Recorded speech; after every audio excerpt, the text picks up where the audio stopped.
let's get Michelle Armenta on here, who is a big,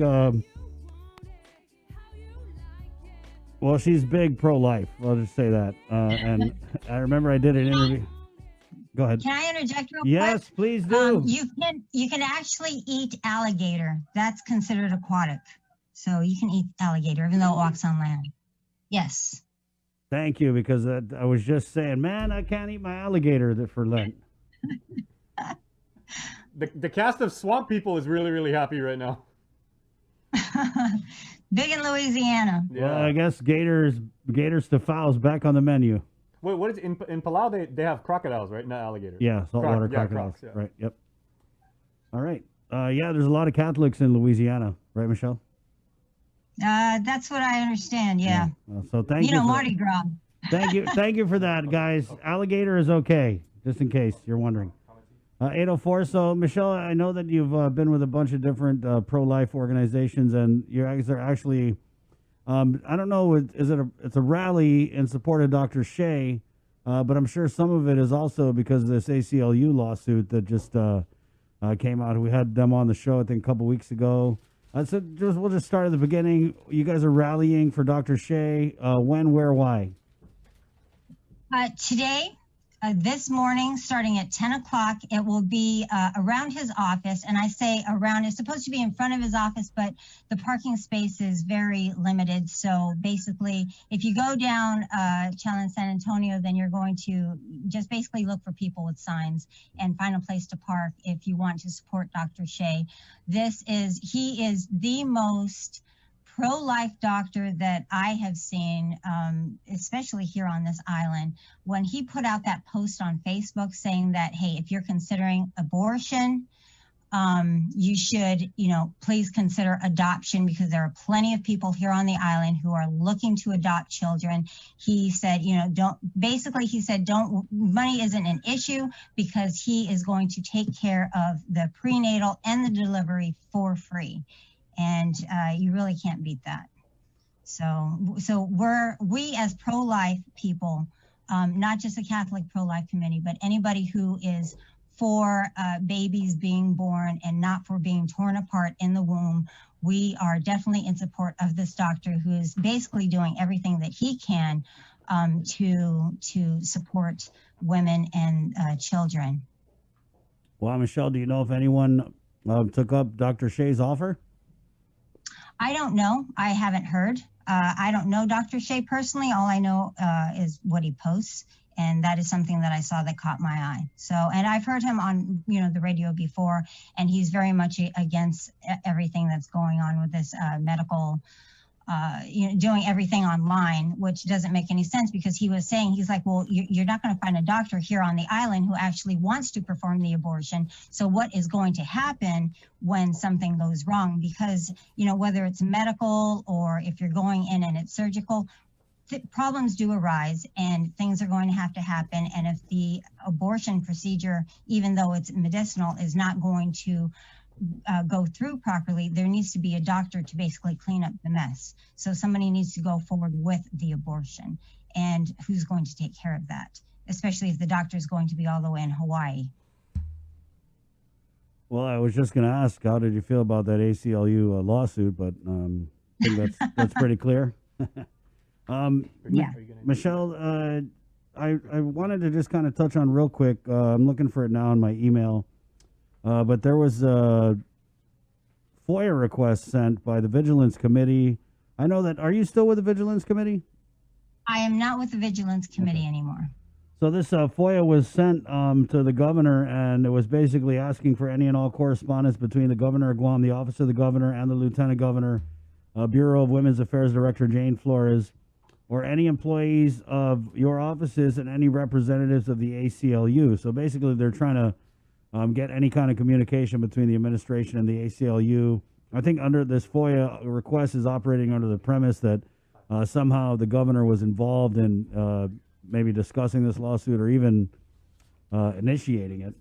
But I thought it was interesting because they sent this FOIA request, and I just was looped into a notice of violation as Jane Flores, the Bureau of Women's Affairs director, had responded that, hold on, let me get this up. she responds here. Hoffaday Lee, and of course Lee Weber is heading the Vigilance Committee now. Unfortunately, the email FOIA request from the Vigilance Committee on January 29th went straight into the spam folders of all recipients. We only discovered the original email request this morning when you sent me the purported notice of violation. We are currently gathering the information requested. Following legal review, it'll be sent to you as soon as possible. To which the Vigilance Committee responded, Hoffaday, Jane, disclosure. Pursuant to 5 GCA, efficient disclosure of records, you and all personnel are required to receive any incoming mail, electronic mail, regardless of whether it's found in a spam folder. And then they attach the section of the law here. And they further write, you're responsible for informing the governor that she indeed has a spam folder for FOIA requests, and that you and the office of the governor are in violation of the Sunshine Act. You're also required to provide the requested public records, including any communications used on WhatsApp or similar social media platforms, forthwith. I thought I heard it all.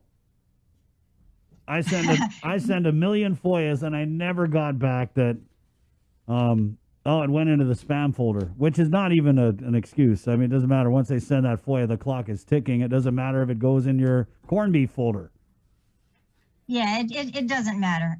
That's just another excuse. I'm surprised you haven't heard that one before, but this is a really touchy subject. So yeah. I think that this is something that this is me personally coming from Michelle Armenta. It just, the whole thing, the fact that the ACLU would come to Guam and be so adamant about our rights, it just doesn't really, match up, because we're such a small island, and in the grand scheme of things, if you match it up to the number of abortions that take place just in the United States alone, we don't even compare, which is why Guam is having a hard time. One of the reasons why Guam is having a hard time finding an abortionist to come to the island. It's not just because they're afraid of the peaceful protests or being harassed. It's because the numbers aren't high enough. 300 babies being killed every year is not high enough for an abortion doctor, especially somebody as big as Planned Parenthood, to come out to the island. So in order for the ACLU, I think, to really get to focus in on Guam, I think that it has to be brought to their attention and say, hey, can you come out here and sue us, please? But that's just me. I mean, I don't know why you guys are surprised. We have a Democrat governor. I mean, for the most part, Democrats are pro-choice. So even if she did somehow initiate a conversation with the ACLU, which I don't even know if that's what happened. I feel like the ACLU kind of looks around and cherry picks where they can sue people. But even if she did, it's not like she would be out of her lane, because, I mean, she's clearly pro-choice. Very pro-choice. We knew this when we elected her. Whether you voted for her or not, we, as the people of Guam, did vote for her. We knew this going in, and now we're in the situation where when I did speak to people before she was elected, when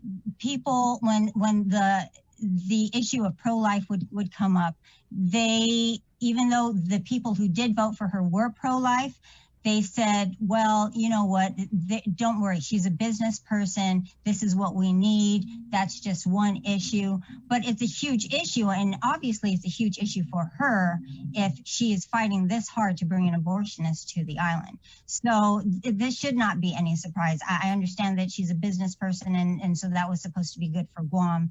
But when you start looking at life and seeing it as not being that important, or other things are more important than life, especially for those who are very innocent, and they didn't ask to be brought into this world. And I know that you can't ask them, hey, do you want to live? If you ask them, a couple of years later, they're going to say, yeah, I kind of want to live. Yeah, okay, we don't have a whole lot of money, but I still want to live. Okay, well, this isn't the lifestyle that you prefer because it's not according to your standards, but I still want to live. So I think most people would agree that we need to give these little babies a chance to at least speak for themselves later on, and give them that right to live, the right to life, liberty, and the pursuit of happiness. Right? Do you have any rules of engagement for your rally this morning, Michelle? Rules of engagement. Well, it's definitely going to be a very pro-life rally. There's not going to be anything. This is all about Dr. Shea. It's all about supporting him. If there's anything that he needs, we are there to support him. We're there to thank him for everything that he's doing and for everything that he's done and for everything that he continues to do. And I think that if anybody would be able to take on this ACLU, it would be somebody like Dr. Shea. So we really hope that, he continues this fight, because we definitely can't do it alone. We need doctors and we need their support. Well, thank you for your time, Michelle. Okay, well, thank you so much for having me on. Of course. Keep in touch. Let us know how it goes. Okay, thank you so much. See you. Bye. Bye. There you go, Michelle Armenta.